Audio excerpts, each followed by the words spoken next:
ትዕግስት ይላሉ ትዕግስት ይላሉ እንቅልፍ መሰለኝ ከልክሉልኝ መክሊቴ ባለፈው ነግሬያቸዋለሁ። ሳል በሽታ አደንዛዥ በሽታ ልትገለኝ ነበር ባለፈው ብዬ ከልክሉልኝ ብያቸዋለሁ። ለምን እንደመጣች አላውቅም። እኔ አላወራኋትም።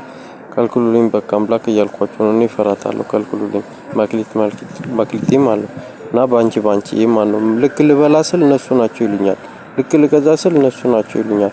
እኔ ደግሞ ፈራኋቸውና ለምንድነው እንደዚህ የሚያደርጉኝ? እኔ እንደ ህፃንነቱ እንደኔ ቦታ ሆኖ ስገዛ ይመልሱኛል።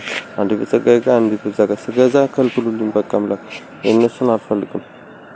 ጫና አድርጎና አስገድዶኝ ካልሆነ በስተቀር በዛ ላይ ይመርዙኛል። እፈራቸዋለሁ እያልኳቸው እነሱ ናቸው አሁንም ከልክሉልኝ። በዛ ላይ ደግሞ አራዳ አልፈልግም ብያቸዋለሁ። አውራጣት አራዳ አልፈልግም። አራዳ ይገላል አይቻልም። በኢየሱስ ስም አይቻልም። መክሊት በዛ ላይ ያገቱኝ ናቸው አልኳችሁ። ለምንድነው ጫና የምታረቁብኝ?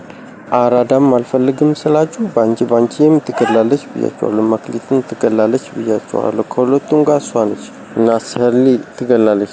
ሊዲያ ትገላለች። ሰሊም ትገላለች።